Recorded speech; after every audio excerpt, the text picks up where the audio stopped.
Is the market hot right now, going into March 2017? Yeah, the market's pretty hot right now. There was an article in the local paper just last week indicating how hot the market is.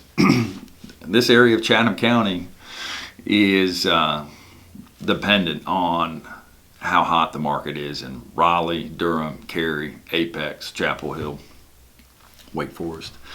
And there's really a shortage of inventory in those markets. It's not even whether or not there's stuff for sale and what the price is. There's really limited inventory right now. And so that is having a significant push on the Chatham County market right now. The area between the lake and the Wake County border, that 751 corridor, Farrington Road and Beaver Creek, New Elam Church Road, that's about as hot as I've ever seen it. I would say in the last 2 years, price per acre has probably doubled. At least 50% appreciation, but a lot of areas have doubled in price, which is shocking to us. We didn't expect that.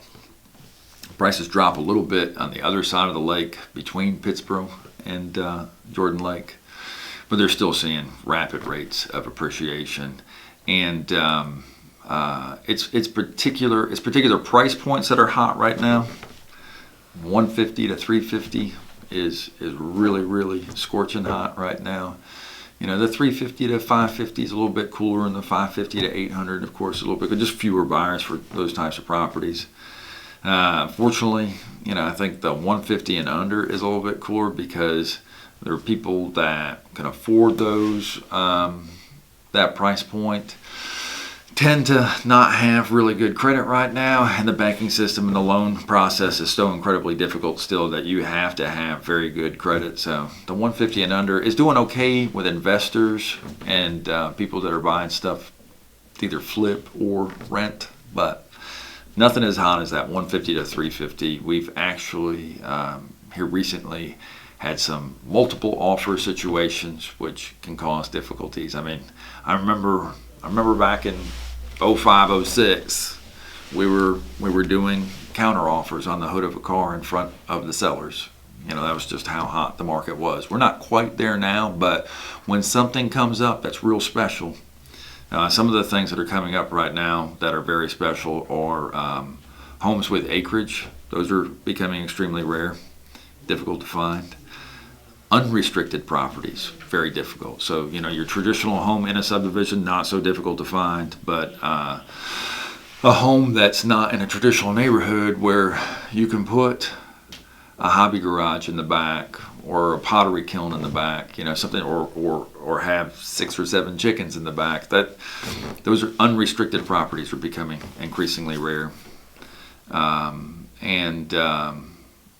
Just homes in particular school districts are becoming very rare, and then again, close to the lake, very, very, very rare. So when we get in those multiple offer situations, it can cause some problems. We've had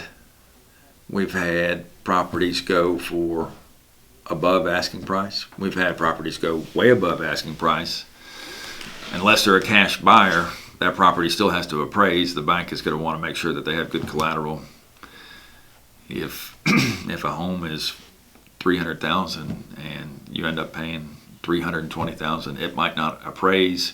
That's a gut check. The bank may or may not allow you to make up the deficiency yourself because they're not going to have undervalued collateral. It causes difficult situations. There are hurt feelings. Buyers get upset when other people outbid them. In the last couple of weeks, we've had an abundance of these really heartfelt letters that we call them pick me letters, and these are sincere letters from the buyers of what they love about the home and why they would love to live in that home, and they're tearjerkers. I mean, they talk about how their 3-legged dog needs a big backyard and how they've always wanted to raise kids in the country and they're so glad that they're getting out of a city or whatever. And so they really tug at your heartstrings or whatever. But usually it comes down to what's the best price and the terms of the contract too. So And we had a situation this week. There was a multiple offer situation where there was a offer that was higher, but the offer that was lower was cash. And so when that's a cash offer, we don't worry about the appraisal. And so if it was to go above asking price and it was a loan was necessary, that might not be as strong of an offer, even though it was a higher amount than the cash offer. Other agents sometimes get their feelings hurt. You know, there's a process that we have to go through. You know, people talk about sealed bids and putting them in the order in which they came, and that, you know, that is one way of doing it for sure. But the seller's still in the driver's seat, and they decide what they can do. So if we're in a multiple offer situation and there are 5 offers laid on the table, that seller can review all of them and pick one. That one's under contract, and then it's done. The seller also has an option of doing what is known as a memo to buyer. So, you know, they're feeling really proud and that they have a lot of leverage and they have all these offers.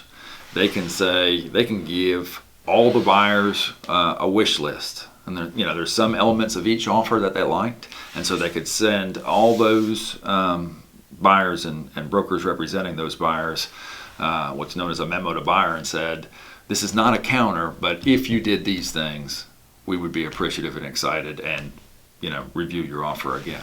And then those people have the option of like, yeah, I'm not going to play this game anymore, or okay, we know what we need to do now, let's resubmit. And then the other option that the seller has is they can choose from one of those offers and decide to counter that one offer just by itself. Even if it wasn't the highest offer, they could still choose to counter it, because there's some elements of it. It was cash, it was cleaner, it was whatever. Or they had one of those heartfelt letters. And so that can happen. And again, you know, the other brokers can get real upset with you, and especially if you as the listing broker also have an offer in there. But you know, this is a competitive market. There are other properties for sale. You do your best job representing your buyer, and try not to make it emotional, because if a broker gets really upset and emotional and everything, it's not really a broker that you might want to work with at a later time, or if they make accusations, it's just, don't want to go there. But it's happened. It can happen. And you know, there's some, I mean, there's a very active market, and if you have a lot going on, one deal doesn't make a huge difference for you. But if you're just starting out and don't have a whole lot of sales, not getting that one sale can be pretty devastating. And like I said, it can get very, very emotional. It gets emotional for the buyers, it gets emotional for the sellers, and it can get emotional for the other agents as well. But you treat everybody fairly and with good, strong ethics, there shouldn't be any problem.